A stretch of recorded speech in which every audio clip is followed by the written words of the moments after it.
Nous vous souhaitons à tous les bienvenus. Vous savez exactement, ou bien alors vous pouvez l'imaginer, à quoi je pense. Je pense au temps après la Deuxième Guerre mondiale. Je pense à la séparation entre l'Est et l'Ouest. Je pense à la séparation de Berlin. Je pense à la division de l'Allemagne. Je pense à la division de l'Europe. Et qui, aujourd'hui, aurait imaginé, qui aurait à l'époque imaginé que les choses deviendraient telles qu'elles le sont aujourd'hui? Et alors, nous pensons à ces expériences merveilleuses, à l'expérience que Dieu, par sa grâce, m'a accordée. Quand le mur tombera et que le pays sera réunifié, le Seigneur fera venir aussi l'épouse des pays de l'Est de l'Europe. C'est ce qui a été dit.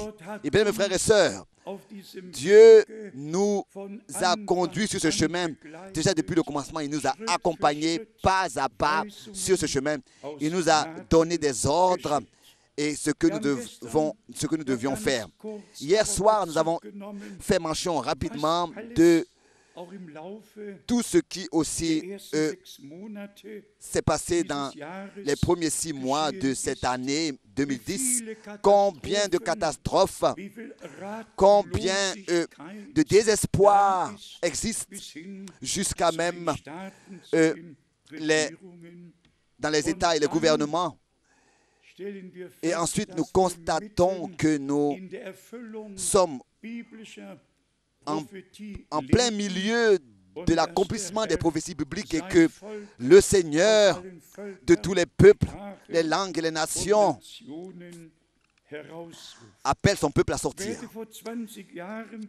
Qui aurait, il y a 2000 années d'ici, pu penser que nous aurions pu avoir ici la possibilité de traduire en 12 langues. Si nous ajoutons l'allemand, ça fait 13 langues.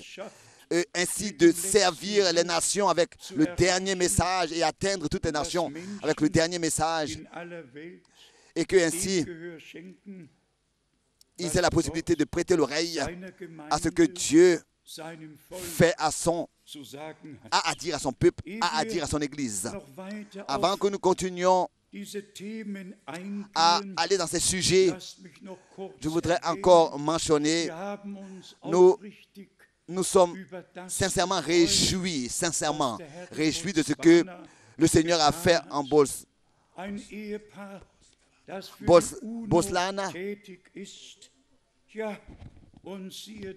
en Bosnie. Nous voyons là une fille aussi, elle avait 22 ans, et subitement, elle a expérimenté une guérison soudaine, directe.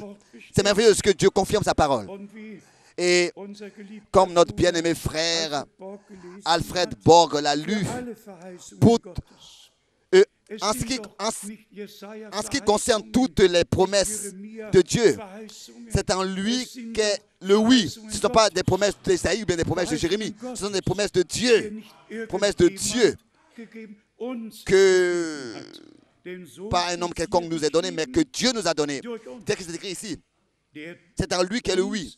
C'est pourquoi encore l'amen par lui est prononcé par nous à la gloire de Dieu. Et celui qui nous a affermis avec vous en Christ et qui nous a oint, c'est Dieu. Est-ce qu'il nous a affermis fermement, fondés, fermement? Est-ce que ce n'est pas l'onction du Saint-Esprit qui nous enseigne? Est-ce que nous ne sommes pas sous la directe influence de Dieu? Et ensuite, nous comprenons ce qui est écrit à la fin du verset 20. Cela a lieu à la gloire de Dieu, par nous, à la gloire de Dieu, mais par nous, par l'Église, par toi et par moi. Dieu voulant, avec le frère Tati, jeudi prochain, nous allons entreprendre un voyage par 4 pays de l'Afrique en commençant et ainsi porter le message. Porter le message. Je vous dis sincèrement, je le dirai partout. Ça, c'est ma dernière fois. Je suis sous l'impression que ce message est porté, et particulièrement, et maintenant, dans 3 pays islamiques, est porté, et je ne peux pas m'empêcher de penser d'avoir cette impression que partout, je vais dire que ça pourrait être ma dernière fois. Et peut-être pour la raison suivante, que les hommes ne devraient pas se permettre encore de se donner des temps de réflexion pour savoir est-ce qu'ils veulent croire ou bien ne pas croire, accepter toute la parole ou pas, mais qu'ils puissent comprendre qu'aujourd'hui, si vous entendez sa voix, aujourd'hui, si le matin, le demain nous appartient, ça nous ne le savons pas. Mais vous pouvez vous asseoir. Vous pouvez vous asseoir. C'est au-dessus de toute mesure puissant de ce que dans ce temps de désordre et de confusion, nous avons la grâce de nous rassembler sans être dérangés devant la face du Dieu Tout-Puissant. Toutes les frontières sont ouvertes.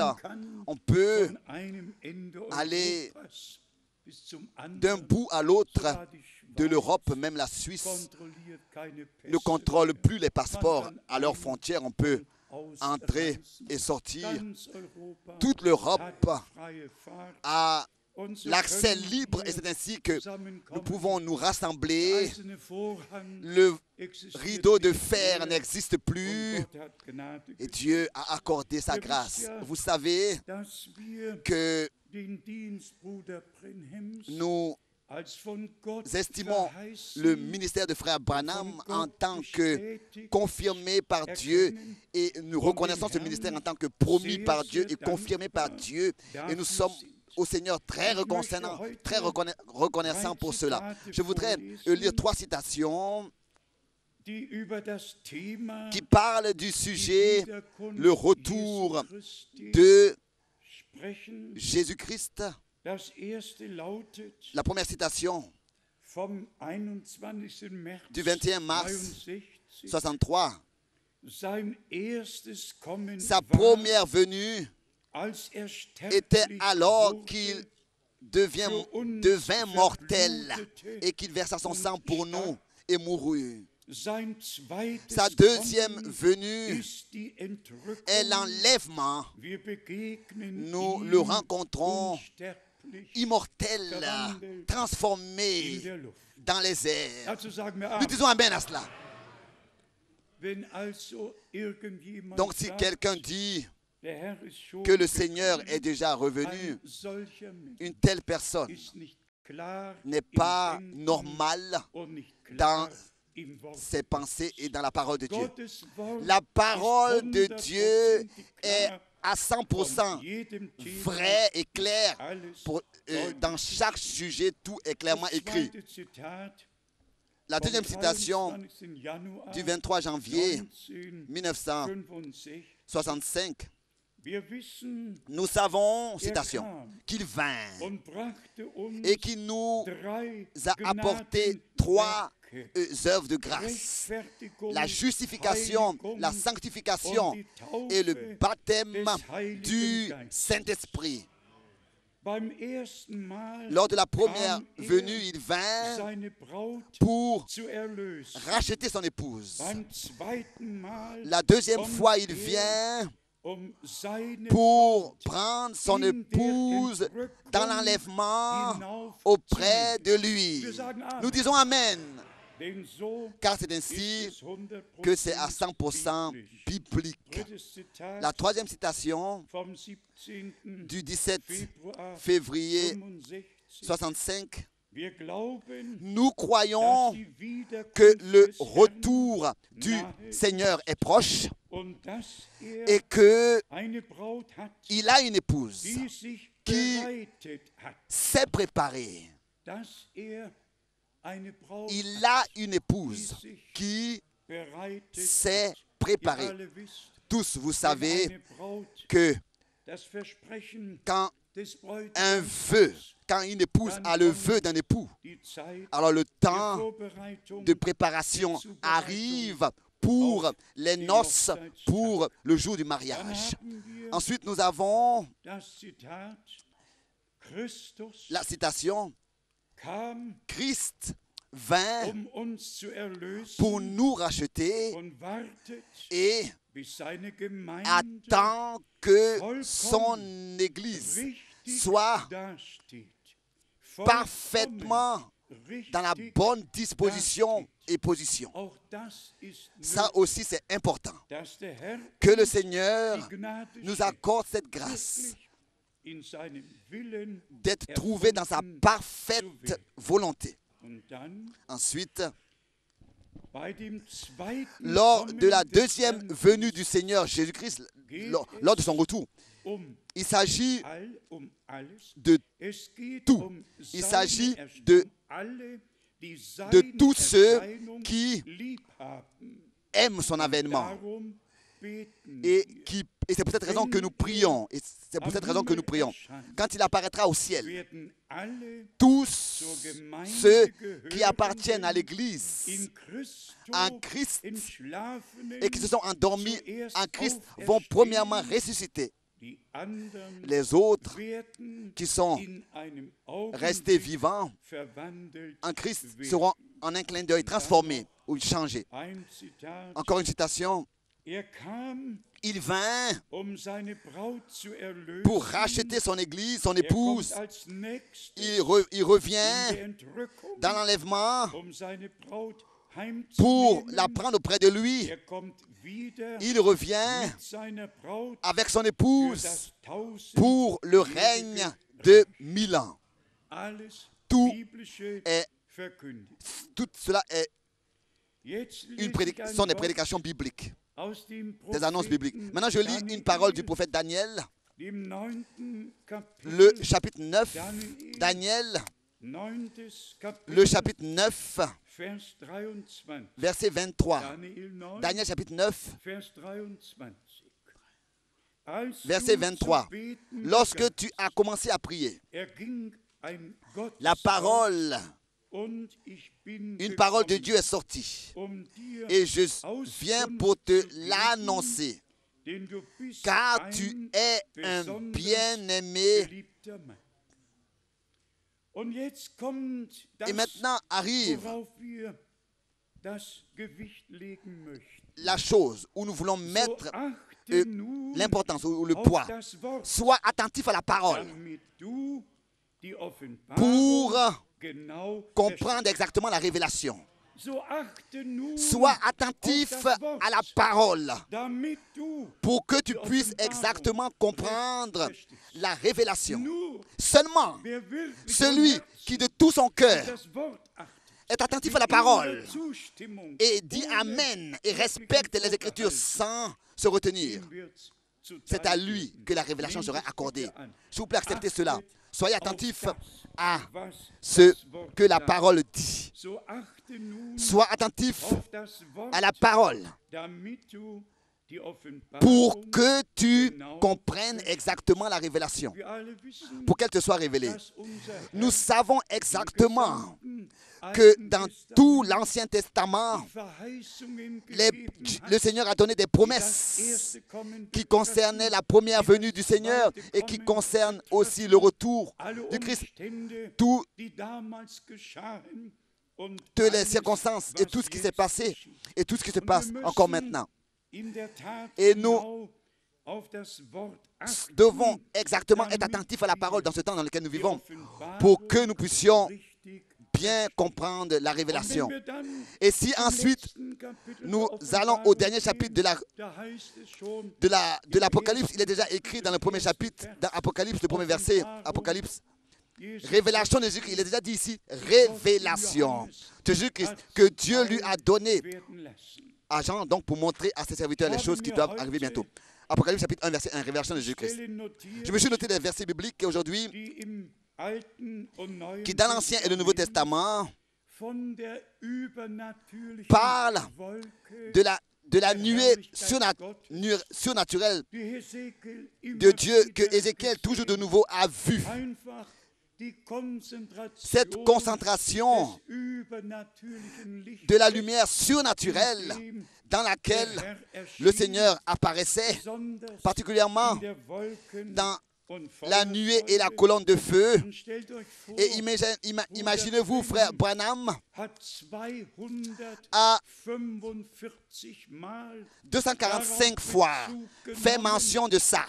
245 fois. Et a parlé de ça, que le même Seigneur qui, du temps de Moïse, dans l'Ancien Testament, dans cette nuée, dans cette lumière surnaturelle, en tant qu'ange de l'Alliance, était le même Seigneur qui avait apparu et qui avait conduit le peuple d'Israël, que le même Seigneur dans notre temps, dans la même lumière et dans la même colonne de feu se révèle et s'est révélé. Nous l'avons vu 245 fois.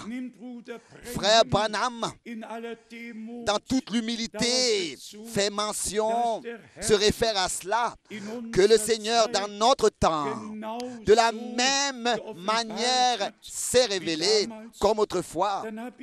Ensuite, je me suis écrit les versets, seulement quelques-uns. C'est en fait mon principe de ne pas utiliser moins de 3 versets, mais pas plus de 7 versets sur un sujet, donc qui parle du même sujet. Écrivez-vous les versets. Exode, chapitre 13, versets 21 et 22. Exode 13. Nous voulons en même temps même le lire pour que vous puissiez savoir que cela est réellement écrit dans la parole de Dieu. Exode 13, verset 21. Ici, nous lisons le texte suivant. L'Éternel allait devant eux. Le Seigneur, c'était le Seigneur, l'Éternel, le jour dans une colonne de nuée pour les guider dans leur chemin, et la nuit dans une colonne de feu pour les éclairer afin qu'ils marchent jour et nuit. La colonne de nuée ne se retirait point de devant le peuple pendant le jour, ni la colonne de feu pendant la nuée.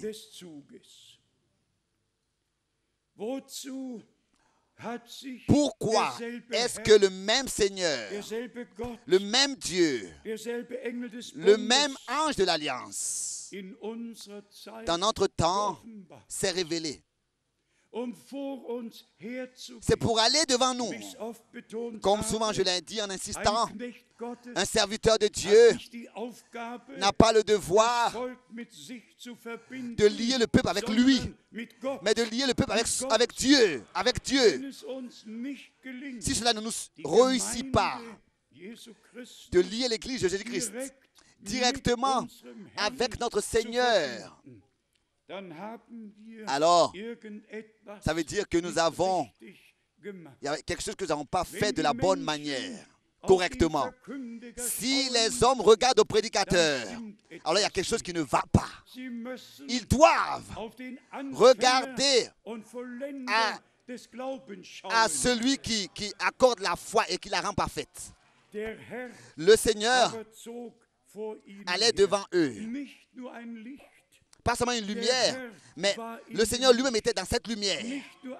Pas seulement une colonne de feu, mais le Seigneur était dans la colonne de feu, Regardez à celui qui suscite la foi et la rend parfaite. Regardez, si nous considérons les révélations du Seigneur dans tout l'Ancien Testament, elles sont simplement merveilleuses. Seulement rapidement, je mentionne cela dans Genèse 14. Le Seigneur, en tant que Melchisedec, en tant que roi de Salem, vient à Abraham pour avec lui fêter le souper. Il est venu avec du pain et du vin.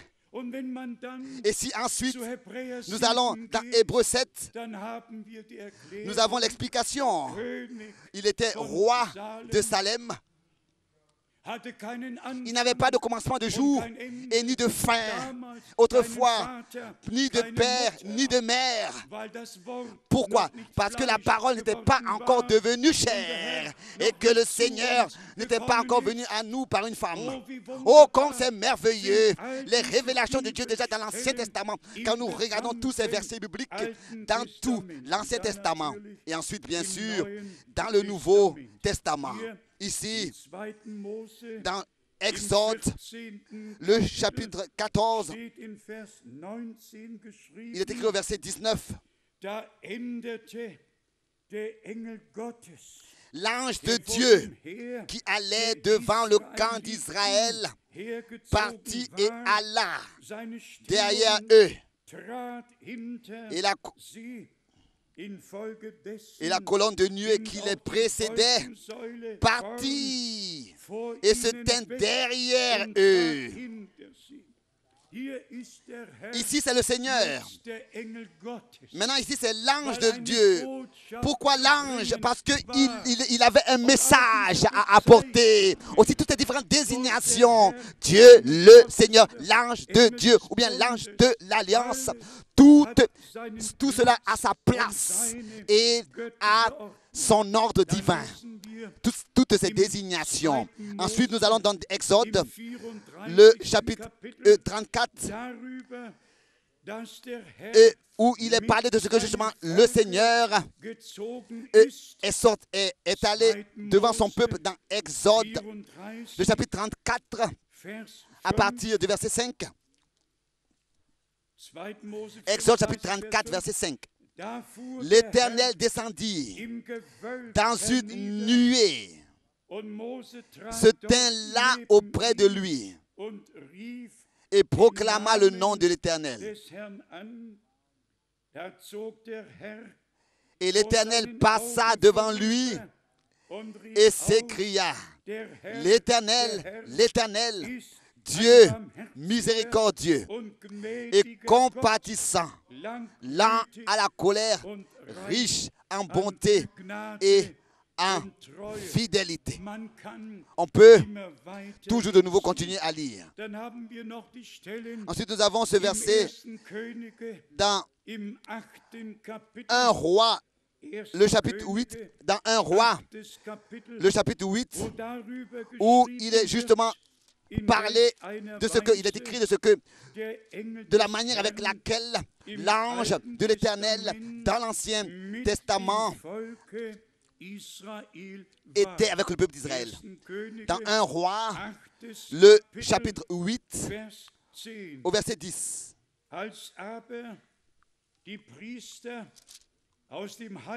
Au moment où les sacrificateurs sortirent du lieu saint, la nuée remplit la maison de l'Éternel, d'une manière que les sacrificateurs ne purent pas y rester pour faire le service à cause de la nuée, car la gloire de l'Éternel remplissait la maison de l'Éternel. Nous pourrions lire tous ces versets bibliques dans Néhémie 9, versets 12 et 13.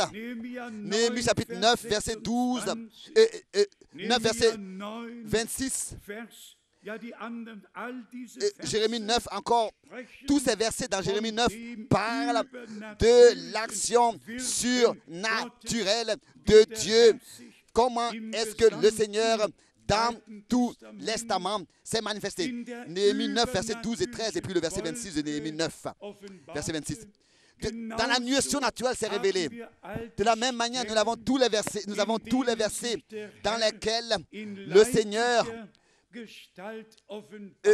se révélait aussi visiblement dans un corps. Il a visité par exemple Abraham, il s'est assis et il a mangé avec lui et il a bu avec lui.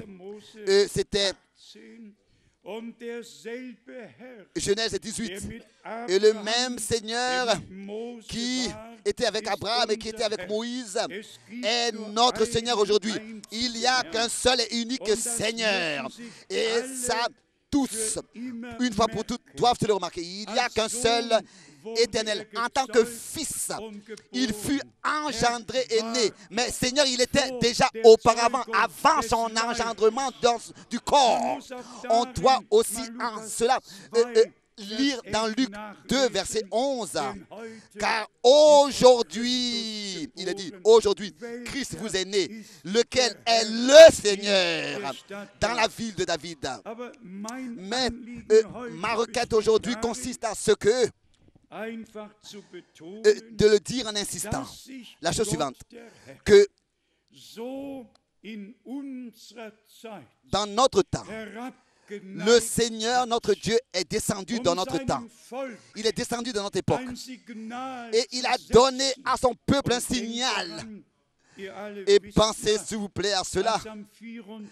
Alors que le 24 janvier 1950, cette grande discussion à Houston, Texas, dans ce grand collège, avait eu lieu et que les reporters faisaient qu'attendre pour écrire concernant ce débat dans leurs journaux, donc c'est-à-dire d'écrire sur Frère Branham. Et alors que ces deux photographes-là, Mr. Ayers, un catholique à 100%, et Mr. Kipperman, un juif, et ils ont fait des photos, ils ont fait des photos, et quand le docteur Box avait mis son coup de poing devant le visage du frère, devant le programme, et ils se sont disputés, et il a renié que le Seigneur encore aujourd'hui est le même, et qu'il y a eu des guérisons divines, et qu'il guérit encore aujourd'hui, etc. Toutes ces photos-là n'ont pas réussi. De ces deux films, de ces photographes, il n'y a qu'une seule photo qui a réussi et qui est restée avec la colonne de feu sur la tête de Frère Branham. Et après minuit, ces deux photographes-là à l'hôtel l'ont visité et lui ont demandé est-ce qu'il sait qu'une lumière surnaturelle a apparu sur lui. Et il a dit, ça ce n'est pas à cause de moi qu'elle a apparu, c'est à cause de vous qu'elle a apparu, pour que vous puissiez savoir que je vous dis la vérité et que le Seigneur est avec moi pour confirmer sa parole. Qu'est-ce que Moïse en pouvait? Qu'il ait été appelé. Qu'est-ce que tous les prophètes en pouvaient? Qu'ils aient été appelés par Dieu et qu'ils aient reçu un ordre divin qui était lié directement à l'histoire du salut. De la même manière, c'était aussi avec Frère Branham. Dieu lui a donné un ministère, un ordre lié à l'histoire du salut pour l'Église. Maintenant, dans notre temps, avant le retour du Seigneur Jésus-Christ, dans toute éternité, je croirai ce témoignage tel que le 11 juin 1933, cela lui a été dit. Alors qu'il écoutait, et alors qu'il lui a été dit regarde, regarde, et alors qu'il a regardé, il lui a été dit encore regarde, et alors qu'il regardait vers le haut, vers le ciel, il a vu la lumière surnaturelle telle que, en tant que colonne de feu, elle avait apparu sur sa tête. Et les paroles de cette colonne de feu, de cette nuée ont retenti. Tel que Jean-Baptiste a été envoyé comme précurseur de la première venue du Christ, c'est ainsi que tu seras envoyé avec un message qui sera précurseur du retour du Christ. Je le crois par conviction. Car en tant que dernière chose, il faut que selon Matthieu 24, verset 14, l'évangile éternel soit prêché à tous les peuples, les langues et les nations, l'évangile du royaume de Dieu, comme un témoignage. Car, donc aux uns comme un témoignage, mais aux autres pour leur appel à sortir. Les uns le croient, les autres ne le croient pas. Et celui qui croit, c'est à lui que cela sera révélé. Je me suis encore noté ce verset. Par exemple aussi, dans le Nouveau Testament, Matthieu 17, verset 5. Et la nuée surnaturelle a couvert notre Seigneur sur la montagne de transfiguration. Moïse et Élie étaient aussi présents, et les 3 disciples. Et de cette nuée a retenti la voix. Celui-ci est mon fils bien-aimé, en qui j'ai mis toute mon affection. Aussi confirmé dans Marc 9, verset 7. Ensuite, selon Matthieu 24, versets 29 et 30, vous verrez le Fils de l'homme venir sur les nuées du ciel. Marc 13, verset 24 jusqu'à 26, le Fils de l'homme apparaîtra sur les nuées du ciel. Actes des apôtres, chapitre 1, verset 9. Et une nuée le prit. 1 Thessaloniciens, chapitre 4, verset 17. Ensemble, sur des nuées du ciel, nous serons enlevés. Nous pourrions aller dans Daniel, chapitre 7, verset 13 et 14. Et de nouveau, à Apocalypse, chapitre 1, verset 7, où il est dit, voici, il vient sur une nuée, et tous les yeux le verront, aussi les yeux de ceux qui l'ont percé. Ensuite, Apocalypse 10, verset 1, l'ange de l'Alliance, donc enveloppé dans une nuée, avec la colonne avec l'arc-en-ciel sur sa tête. Apocalypse 11, verset 12, les 2 témoins, après leur ministère, seront enlevés sur une nuée. Bien, mes frères et sœurs, je le dis pour la raison suivante, pour que tous ceux qui sont nouveaux et qui s'ajoutent à l'Église puissent comprendre que ce ne sont pas des fables habilement conçues que nous avons suivies, mais nous suivons les promesses, la parole des promesses, des Écritures, avec toutes les prophéties pour ce temps, contenant toutes les promesses que Dieu, dans sa parole, a accordées. C'est ce que nous suivons, c'est ce que nous croyons et c'est ce que nous observons dans leur accomplissement. Et c'est à leur accomplissement que nous prenons part. Et nous avons aussi hier considéré comment est-ce que c'est important que nous puissions lire exactement les Écritures, la parole de Dieu. Pensons par exemple à Matthieu 17, versets 11, 12 et 13. Et celui qui va à Marc 9 constatera que le Seigneur même a parlé de l'Élie qui autrefois du temps d'Akab avait apparu. Marc 9. Tout est ordonné bibliquement à partir du verset 12. Mais cet ordre doit nous être révélé par le Saint-Esprit. Tous nous savons ce qui est écrit dans Éphésiens, le chapitre 2, verset 12. Nous étions éloignés, mais nous avons été rapprochés. D'abord, Israël était dans le plan du salut de notre Dieu. Mais déjà dans la première promesse, dans Genèse, chapitre 12, Dieu le Seigneur, le Dieu d'Abraham a donné cette promesse. En toi seront bénies toutes les nations de la terre. Ésaïe 42. Je t'ai fait la lumière des nations pour que tu deviennes salut jusqu'aux extrémités de la terre. Dans tout l'Ancien Testament, l'Église du Nouveau Testament a déjà été mentionnée dans tout l'Ancien Testament. En ce qui concerne le salut qui d'abord vint à Israël et ensuite alla aux nations, irait aux nations. Et ainsi, nous avons dans Romains, le chapitre 11,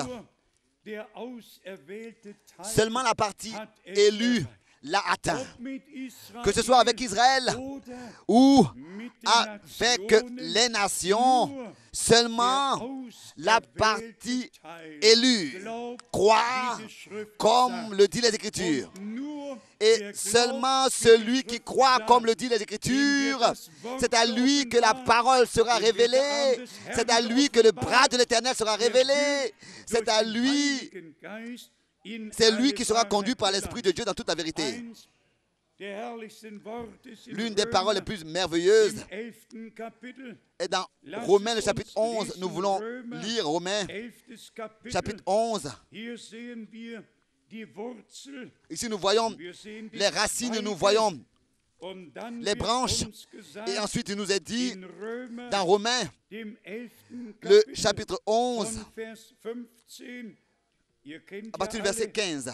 Vous connaissez tout ça, les Saintes Écritures. Romains 11, à partir du verset 14. À partir du verset 15. Car si leur mise à l'écart a été la réconciliation du monde, verset 15, que sera alors leur réintégration, sinon le passage de la mort à la vie? Dieu n'a pas oublié Israël.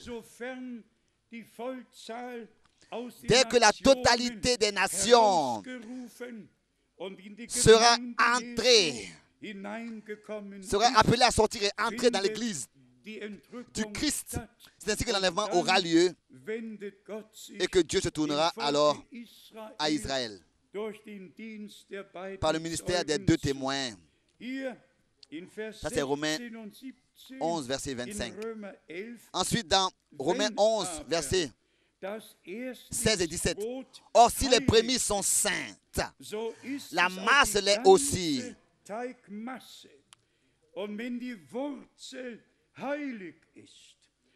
Et si la racine est sainte, les branches le sont aussi. Bien, frères et sœurs, ça, dans la foi, dans toute l'humilité, nous pouvons l'accepter. Dieu nous regarde par Golgotha. Il nous voit par Golgotha. Il nous a agréés. Et frère Branham le formule d'une manière si merveilleuse. La justification signifie que c'est comme si nous l'avions jamais commis. Comme si nous l'avions jamais commis. Cela ne peut pas nous être imputé parce que cela lui a été imputé. La condamnation qui devait nous frapper, l'a frappé. Et il mourut sur la croix à Golgotha. Et il a dit, à ta place et à ma place, mon Dieu, pourquoi m'as-tu abandonné? Et au prochain moment, la lance a pénétré son côté et le sang de la nouvelle alliance a coulé et nous avons été rachetés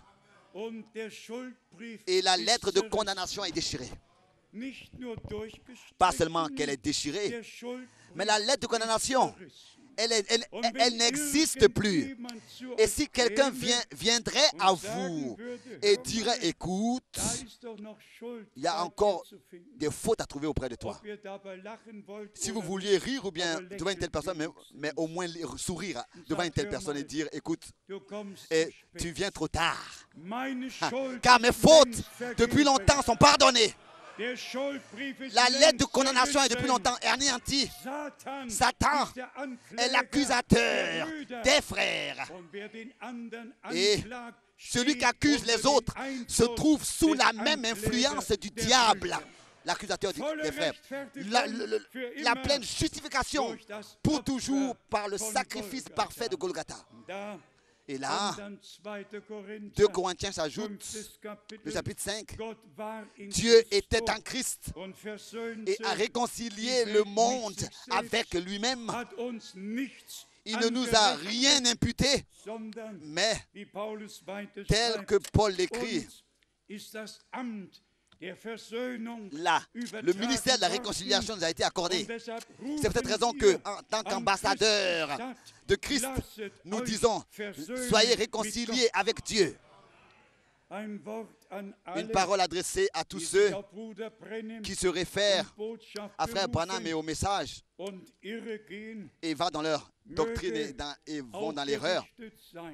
Que cela soit adressé à eux. Pas celui qui croit le message a déjà reçu le Saint-Esprit. Non. D'abord, il faut que la conversion ait lieu dans le cœur. Une conversion.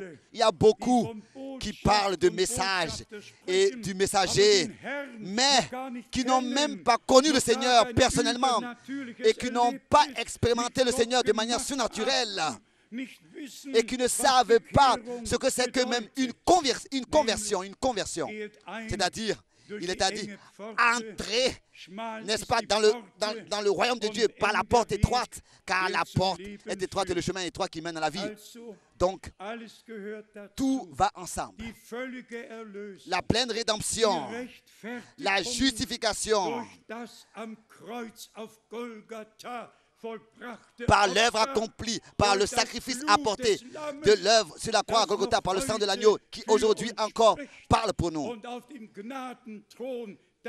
et a été apporté sur le trône de la grâce. Et si quelqu'un a fait une erreur, alors il peut encore aujourd'hui venir au Seigneur, car c'est encore le temps de la grâce et le trône de la grâce est encore le trône de la grâce. Et le sang est encore sur le trône de la grâce. Et nous pouvons, si nous faisons une erreur, venir au Seigneur, lui demander pardon et recevoir son pardon et lui apporter tout dans la prière. Il y en a qui disent que le trône de la grâce est déjà devenu trône de jugement. Vous savez ce qu'ils font? Ils font donc que juger. Ils font que juger puisque le trône de la grâce est fini. Ils jugent. Ils ont le droit, d'après eux, de le faire. Et vendredi soir, il y a quelqu'un qui m'a appelé et on m'a appris qu'il y a une nouvelle brochure qui a été écrite contre moi. Et ce frère-là, qui ne vient même pas ici, mais que je connais, il dit, frère Franck, je n'ai jamais lu de telles idioties et malices dans cette brochure que comme dans cette brochure. Et tu es la personne principale qui est attaquée dans cette brochure. Et cela a sa place dans un ministère. Qui a été attaqué dans les jours de notre Seigneur? Qui, dans les jours des apôtres, ont été, comme pour dire, mis sur le bois ardent? Qui, dans les différents âges, ont été lapidés et meurtris? Ce sont toujours les porteurs de la vraie parole. Et maintenant s'ajoute encore que je peux bénir tous. Je n'ai aucun problème. Les gens sont aveuglés. Ils ne savent pas ce qu'ils font. Et hier, nous avons entendu, n'est-ce pas, lu sur les scribes et pharisiens dans Jean 10, comment est-ce qu'ils ont désigné notre Seigneur. Ils l'ont accusé et ils lui ont fait des reproches, ils l'ont insulté, qu'il soit fou. Ils ont même dit qu'il est fou. Imaginez-vous une telle chose. Et ils l'ont frappé sur la croix à Golgotha. Et notre Seigneur, lui, il a dit, Père, pardonne-les. Ils ne savent pas ce qu'ils font. Remercions Dieu pour le grand privilège qu'il nous a accordé. La révélation par sa grâce, il nous l'a accordé.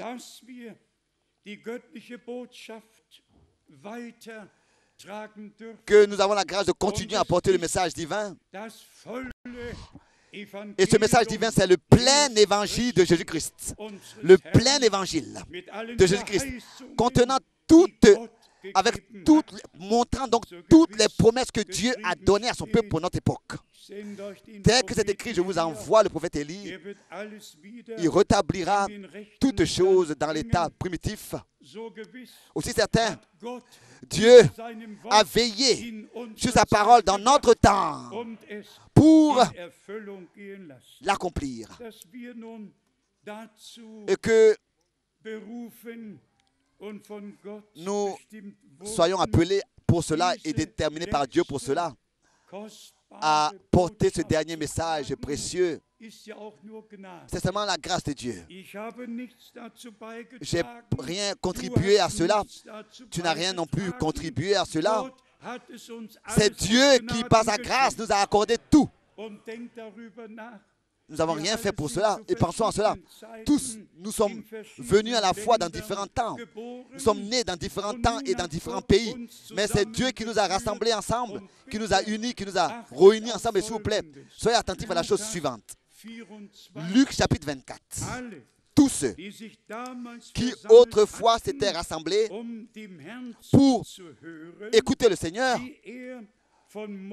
comment est-ce que de Moïse, par les psaumes et par les prophètes, il a parlé et qu'il a prouvé et qu'il a montré que tout devait s'accomplir et que tout s'est accompli sans exception. Il leur a ouvert à tous la compréhension pour les Écritures qu'il partageait avec eux. Je le dis dans la foi, mais encore plus que dans la foi. Je le dis dans la certitude de la foi, dans la plénitude de la foi. Tous ceux qui maintenant écoutent la vraie parole, tous ceux qui maintenant dans l'union, dans l'harmonie et de l'Ancien et le Nouveau Testament écoutent la parole de Dieu, la reçoivent révélée par le Seigneur. Il n'y en a pas un qui a besoin d'enseigner l'autre, mais ils seront tous enseignés par Dieu. Dans le dernier chapitre des Actes des Apôtres, il y a des paroles merveilleuses qui sont écrites dans les derniers versets. Actes des Apôtres, chapitre 28. Actes des Apôtres, chapitre 28. Ici, il est écrit, à partir du verset 23. À partir du verset 23. Ils lui fixèrent un jour, et plusieurs vinrent le trouver dans son logis. Paul leur annonça le royaume de Dieu en rendant témoignage et en cherchant par la loi de Moïse et par les prophètes et les persuadés de ce qui concerne Jésus. L'entretien dura depuis le matin jusqu'au soir. En ce qui concerne Jésus, il leur montrait cela par la loi de Moïse et par les prophètes. Paul n'a pas comme ça prêché par cœur. Il a montré aux Juifs. Ici, Moïse a parlé. Ici, les prophètes ont parlé. Et ensuite, tout ce qui était écrit dans tout l'Ancien Testament en relation avec le temps d'autrefois et le Rédempteur, il leur a montré que tout s'est accompli. Tout s'est accompli. Et ensuite, au verset 26, bien sûr qu'il a dû adresser cela à ceux qui ne pouvaient pas croire ou bien qui ne voulaient pas croire. Actes des Apôtres 28, verset 26. Va vers ce peuple et dis, vous entendrez de vos oreilles Et vous ne comprendrez point. Pourquoi? Pourquoi? Parce qu'ils n'ont pas prêté l'oreille.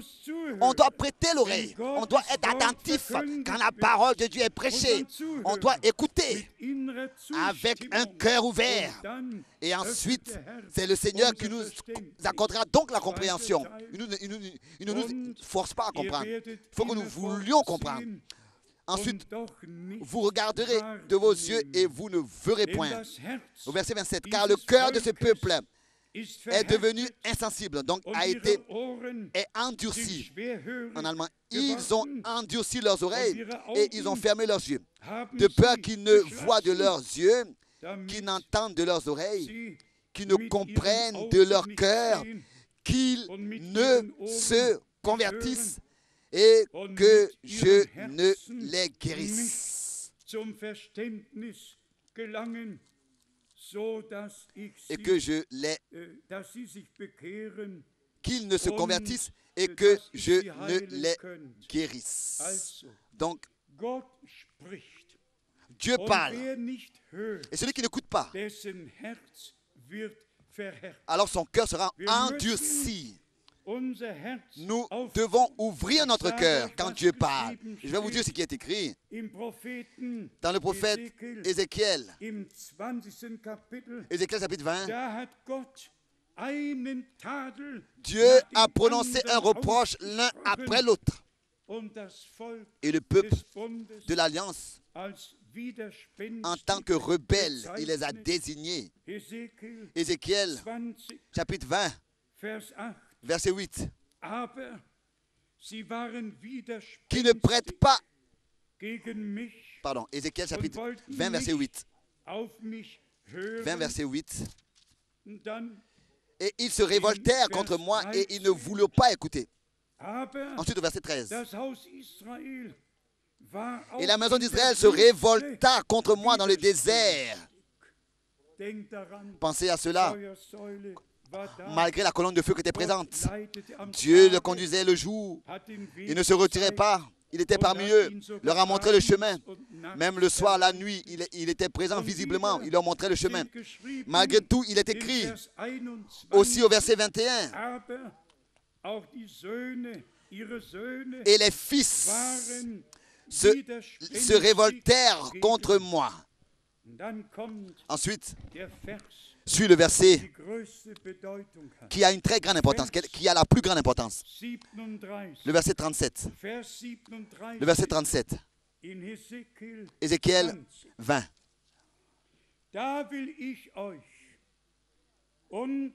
Je vous ferai alors passer sur la verge devant moi et je vous mettrai dans les liens de l'alliance. Oui. Je vous mettrai dans les liens de l'alliance. Le peuple qui a été appelé à sortir de tous les peuples, les langues et les nations et qui a été rassemblé dans le pays de la promesse. Là, ce ne sera pas seulement le ministère des deux prophètes. Mais Dieu le Seigneur dit ici, je le lis en allemand, je vous soumettrai à ma verge et je vous ferai passer devant moi. Et je vous obligerai à mettre en pratique l'alliance. Mais bien, mes frères et sœurs, ça Dieu le fera avec Israël. Et il le fera, il ouvrira, il enlèvera le voile qui est sur leur cœur et ils regarderont à celui qu'ils ont percé. De quoi il s'agit? Il s'agit de la foi et il s'agit mais aussi de l'obéissance. D'être apporté par le Seigneur dans l'obligation de l'observation de la parole, de l'alliance. Pas seulement comme ça à cause de quoi que ce soit. Pas seulement d'écouter la parole, mais pas seulement du message, mais de comprendre qu'est-ce que ce message-là contient. Il contient les promesses, il contient tout le dessein du salut de notre Dieu pour son peuple, pour ce temps présent dans lequel nous vivons. Lisons à cela encore les versets suivants qui, le dernier week-end à Salzbourg et aussi à Zurich, particulièrement ont inondé mon cœur. D'abord, comme première chose, Galates chapitre 1, verset 10. Galates chapitre 1, verset 10. Ici, Paul parle de son appel directement dès le premier verset déjà. Mais au verset 10, il écrit à ceux qui étaient croyants autrefois, aujourd'hui adressé à nous. Et maintenant, est-ce la faveur des hommes que je désire ou celle de Dieu? Bien mes frères et sœurs, un homme de Dieu n'a pas besoin de la faveur des hommes. Il a besoin de la faveur de Dieu. Seulement de la faveur de Dieu. Ensuite, la deuxième partie. Est-ce que je cherche à plaire aux hommes? Est-ce que je cherche à plaire aux hommes? Qui est-ce que je dois plaire? À qui est-ce que je dois plaire? À quelle confession de foi, à quelle église je dois plaire? Ensuite, sur la réponse, non, non. Si je plaisais encore aux hommes, je ne serais pas serviteur de Christ. Car si je plaisais encore aux hommes, je ne serais pas serviteur de Christ. Il ne s'agit pas de plaire aux hommes, de prêcher comme cela plaît aux hommes. Ça, les autres le font. La vraie parole de Dieu, comme c'était auprès d'Élie, et comme il pouvait le dire autant d'autres fois, reconnaissez que la parole de Dieu, comme cette femme pouvait lui dire à l'époque, ainsi nous reconnaissons que la parole de Dieu est vraie dans ta bouche. Ainsi nous reconnaissons que la parole de Dieu est aussi vraie dans notre bouche. Elle est demeurée vraie dans notre bouche. Nous n'avons pas interprété quoi que ce soit. Elle est demeurée vraie dans notre bouche. Elle est vraie dans la Bible et elle reste vraie dans notre bouche. Nous n'ajoutons rien et retranchons rien. Ensuite, je lis encore le verset 11 et 12. Je vous déclare, frères,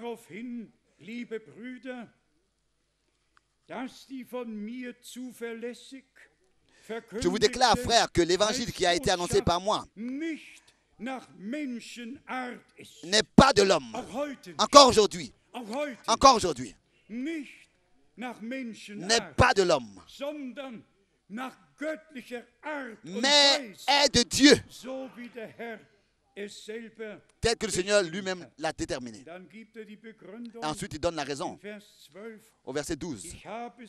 Car ce message-là du salut, je ne l'ai ni reçu, ni appris d'un homme, mais par une révélation de Jésus-Christ.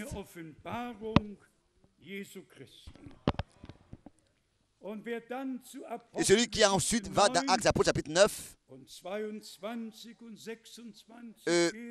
22 et 26, et écoute le témoignage de Paul.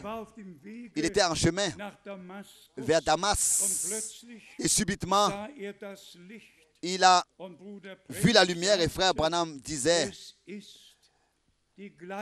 que c'est la même colonne de feu, la même lumière de laquelle le Seigneur lui a parlé, qui était en plein midi, plus clair que le soleil qui brille en plein midi, plus lumineuse. Et la réponse a été, du temps de Paul, « Je suis Jésus-Christ que tu persécutes », adressé à Saul. Autrefois. Bien, mes frères et sœurs, c'était un appel divin. C'était un envoi divin. Et la prédication n'était pas, ne venait pas de l'homme pour plaire aux hommes, mais elle avait la faveur à 100% de Dieu. La prédication de Paul avait à 100% la faveur de Dieu. Elle était ordonnée parfaitement telle que Dieu voulait. Encore la même parole dans 1 Thessaloniciens, le chapitre 2. 1 Thessaloniciens, chapitre 2. Ici, nous avons directement, à partir du verset 3, 1 Thessaloniciens, chapitre 2, verset 3. Car notre prédication ne repose ni sur l'erreur, ni sur des motifs impurs, ni sur la fraude. En allemand, avec des arrière-pensées, ni sur des arrière-pensées, la fraude. Ça, je le prends pour moi à 100%. Aucune prédication n'a été tenue dans l'erreur ou bien avec des motifs impurs. Chaque prédication a été adressée, avait été tenue avec des motifs divins, pour montrer au peuple de Dieu le chemin de Dieu, pour confier au peuple de Dieu ce que Dieu a promis pour ce temps. Un appel divin est saint et est lié avec un objectif éternel. Je ne le dis pas à cause de moi, non. Je le dis à cause de la parole de Dieu. C'est le dernier message. C'est la dernière correction. C'est la dernière correction parmi le peuple de Dieu. Et celui qui maintenant croit, comme l'a dit les Écritures, c'est à lui que chaque parole, par la grâce de Dieu, sera révélée. Au verset 4, non. Puisque Dieu nous a jugés dignes de nous confier le message du salut, de nous confier l'évangile. Nous parlons non comme pour plaire à des hommes, mais pour plaire à Dieu qui sonde nos cœurs. Pensons à cette parole du prophète Ézéchiel. On a lu dans Ézéchiel, c'était le chapitre 20, verset 37. Je vous soumettrai à ma verge. Et celui qui ne veut pas, je l'obligerai à observer les paroles de l'alliance. Je la porterai sous les liens de l'alliance. Et c'est ainsi que parmi le peuple de Dieu, tous vont devoir se soumettre à la volonté de Dieu. Il n'y aura plus de propre chemin et de propre pensée et de propre volonté. Que toi-même, Seigneur, tu diriges, tu décides, tu contrôles tout. Maintenant arrive le point culminant au verset 13 de 1 Thessaloniciens chapitre 2, le verset 13. C'est pourquoi nous rendons continuellement grâce à Dieu de ce qu'en ici, l'homme de Dieu adresse sa parole à ceux qui l'écoutaient autrefois, à ceux qui recevaient ses brochures, qui lisaient ses lettres circulaires, qui recevaient son ministère. Il dit, c'est pourquoi nous rendons continuellement grâce à Dieu de ce qu'en recevant la parole de Dieu, que nous vous avons fait entendre. Vous l'avez reçu non comme la parole des hommes, mais ainsi qu'elle est véritablement comme la parole de Dieu. Alors qu'est-ce que vous dites à cela? Qu'est-ce que vous dites à cela? L'homme de Dieu, dans Galates 1, verset 10, avait dit, pas pour plaire aux hommes, mais pour avoir la faveur de Dieu. Et écoutez encore une fois, il a remercié Dieu pour tous les frères, pour toutes les sœurs qui avaient reçu la parole de Dieu prêchée par lui. Pas alors que la parole, pas en tant que la parole de Paul. Ils n'ont pas reçu en tant que la parole de Paul. Ils écoutaient Paul, mais il a écouté en tant que la parole de Dieu. Car ils reconnaissaient que ce n'était pas Paul, mais que c'était la parole de Dieu qui demeurait, quoi qu'elle soit prêchée par la bouche d'un homme. Alors, et nous, quand nous écoutons la parole, quelle est notre disposition? Quelle est notre disposition? Disons les choses. Oui, ça c'est frère Branham qui l'a dit. Ça c'est frère Franck qui l'a dit. Ou bien est-ce que ça c'est frère Paul qui l'a dit? Est-ce que nous disons cela? Ou bien est-ce que nous pouvons ici nous mettre dans cette même place-là et dire, c'est pourquoi nous rendons continuellement grâce. J'ai aussi commencé à le faire. oui, à rendre continuellement grâce à Dieu pour vous tous. Pour vous tous. À rendre continuellement grâce à Dieu pour vous tous. Qui recevez la parole de Dieu, pas en tant que parole des hommes. Pas qui recevez le message en tant que le message d'un homme, mais en tant que la parole de Dieu, que Dieu pour ce temps a promis et a accordé. Vous l'avez reçue. Et voilà, elle vous a été révélée. Si vous aviez pensé, ça c'est le frère Branham qui l'a prêché, ça c'est le message de Branham. Non, c'est le message de Dieu, le message de Jésus-Christ, notre Seigneur, qui marchait au milieu des 7 chandeliers d'or. Qui? Ce n'était pas un prophète qui marchait, et ni un apôtre qui marchait, mais c'était le Seigneur lui-même. Et nous sommes reconnaissants pour cela. Bien-aimés frères et sœurs, de ce que, ayant reçu la parole de Dieu que nous vous avons fait entendre, vous l'avez reçue non comme la parole des hommes, mais ainsi qu'elle est véritablement, comme la parole de Dieu qui agit en vous, qui croyez. Et tout ce que la parole de Dieu dit, tout ce qui est promis dans cette parole de Dieu, elle s'accomplira en nous, aussi certain que nous croyons. Car, pensez à cette parole d'introduction pour tous de les promesses de Dieu. En lui est le oui, est la faveur de Dieu, est le Amen, et l'achèvement, l'accomplissement. Amen veut dire ainsi soit-il. Donc le Amen, tel que Dieu l'a promis, c'est ainsi que le oui est en lui et que le Amen est prononcé par nous. Le ainsi soit-il, l'accomplissement est en nous pour la gloire de Dieu. Et nous recevons la parole de Dieu en tant que parole de Dieu, telle qu'elle est véritablement. Elle est demeurée véritablement la parole de Dieu aussi dans notre bouche. Lisons encore la dernière partie. Telle qu'elle est véritablement, la dernière partie du verset 13, comme la parole de Dieu, qui agit en vous, qui croyez. Qui croyez. La parole de Dieu est agissante. Pensez à cette parole d'Hébreux 10. Hébreux 4, versets 12 et 13. Elle est agissante, elle est vivante, comme une épée à deux tranchantes. Elle sépare, elle agit. Hébreux 4, verset 13. Bien-aimés frères et sœurs, épouse de l'agneau, je crois, et vraiment, je pose cette question dans tout le sérieux. Si nous qui, dans ce temps, croyons la parole sainte de Dieu et que nous la recevons, nous la reconnaissons, nous la croyons avec le saint respect, nous l'avons reçu contenant toutes les promesses pour cette époque. Si nous n'atteignons pas le but, qui atteindra alors le but?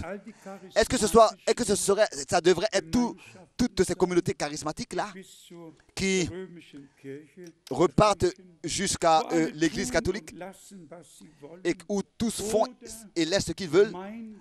Ou bien est-ce que le Seigneur pense à son peuple? Car elle est l'appui ferme et le pilier de la vérité qui forme un corps constitué de plusieurs membres dans lequel le Seigneur a établi plusieurs ministères. Et nous croyons que ceci est le dernier message du rétablissement, de la correction, de l'avertissement, et que tout est ramené dans l'état dans lequel était la première Église, dans notre vie personnelle déjà, et aussi dans l'Église du Dieu vivant. Maintenant encore, une parole adressée à ceux qui peut-être ont cette pensée de se laisser baptiser. Je vais lire cette parole de l'Évangile de Luc toujours de nouveau. Je vais devoir la lire toujours de nouveau. Luc, chapitre 7, verset 30. Luc, chapitre 7, verset 30. Mais les pharisiens et les docteurs de la loi, en ne se faisant pas baptiser par lui, ont rendu nul à leur égard le dessein de Dieu.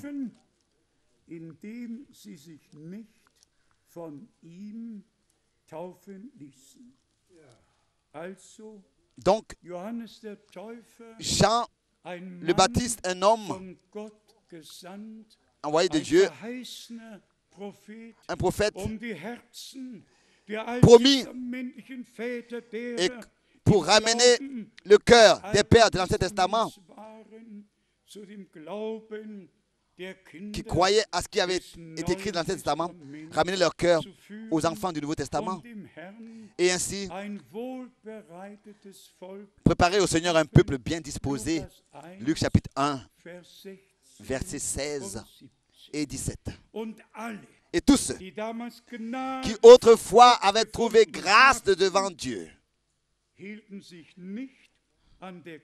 ne se sont pas laissés retenir par cette critique,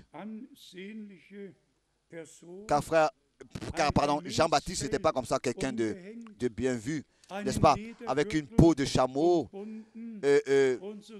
etc., comme pour dire comme un sauvage, comme ça qui passait par le désert, n'est-ce pas? Et il n'avait rien d'un homme de Dieu. Mais il avait le message, il avait la parole pour, n'est-ce pas, préparer au Seigneur un peuple bien disposé. Et de quoi il s'agit aujourd'hui? Aujourd'hui, il ne s'agit pas de l'extérieur. Il s'agit que nous avons à passer devant le Seigneur. Et il nous oblige dans sa grâce, il nous lie dans l'alliance. Il nous oblige à exécuter tout, aussi le pas du baptême. Le pas du baptême. Je vous le dis sincèrement. Celui qui demeure encore dans le baptême trinitaire, et qui ne reconnaît pas que le nom de l'alliance du Nouveau Testament est Jésus, et que Dieu, en tant que Père au ciel, et dans son Fils seul engendré par lui sur terre, et dans l'Église, par le Saint-Esprit, s'est révélé, mais que c'est dans ce seul et unique nom dans lequel seulement nous avons le salut. Le nom de l'alliance du Nouveau Testament, Seigneur Jésus-Christ. C'est dans ce nom que nous devons être baptisés. Et c'est ainsi que dans l'Église primitive, que ce soit dans Actes des Apôtres chapitre 2 à Jérusalem, que ce soit dans Actes des Apôtres chapitre 8 en Samarite, que ce soit dans Actes des Apôtres chapitre 19 à Éphèse, tous ceux qui croyaient, qui acceptaient la parole, se laissaient baptiser au nom du Seigneur Jésus-Christ. Ça, c'est le modèle apostolique. Et la même chose doit avoir lieu maintenant. Il faut qu'il y ait une correction. Rien de vieux levain doit être repris avec nous dans la nouvelle pâte. Nous l'avons lu dans Romains. Que si les prémices sont saintes, alors toute la masse l'est aussi. Et si les racines sont saintes, alors les branches le sont aussi. C'est ainsi que notre Seigneur est les racines du rejeton de David jusqu'à même n'est-ce pas, dans Apocalypse. Il est désigné ainsi. Et ensuite, nous voyons les branches. Nous voyons Israël en tant que les branches naturelles qui ont été ôtées. Et les nations ont été greffées à leur place. Et la même vie qui vient des racines monte et est manifestée par les branches et par les branches jusqu'au fruit, par le fruit des branches. Donc la même vie qui était en Jésus-Christ, le Fils de Dieu, la même vie est dans tous ceux qui sont nés de nouveau pour une espérance vivante. Nous avons reçu la position de fils. S'il vous plaît, acceptez-le. S'il vous plaît, croyez-le. Pour que vous puissiez savoir que ça n'a pas eu lieu pour d'autres, mais ça a eu lieu pour toi et pour moi. Résumons encore ensemble. Résumons.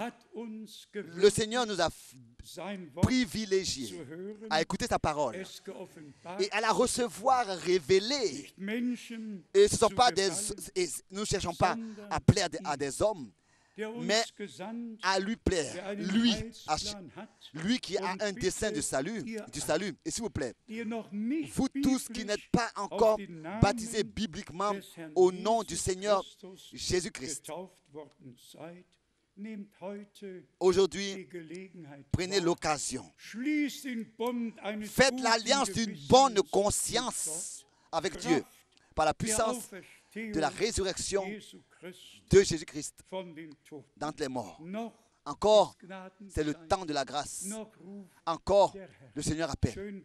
Ce serait bien si aujourd'hui, quelques-uns consacraient leur vie au Seigneur, particulièrement parmi les jeunes et bien sûr aussi avec nous tous.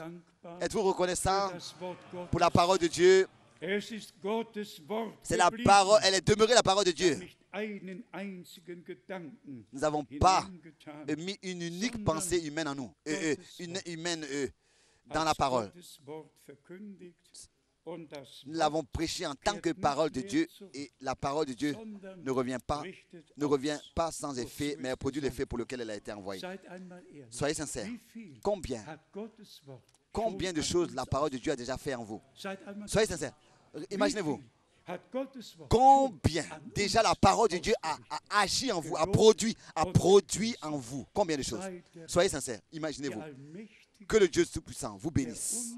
Lui qui fait retentir le dernier appel, la dernière possibilité d'être sauvé, de venir à lui dans le temps de la grâce. Nous voulons prêter l'oreille à cet appel, à venir à lui et ne pas avoir de résistance et de révolte, comme nous l'avons lu, mais d'avoir un cœur ouvert, un cœur sincère, tel que Paul demandait, la faveur de Dieu avec lui. C'est ainsi que Dieu a besoin aussi de votre faveur. À sa sainte parole, il a besoin de votre amen.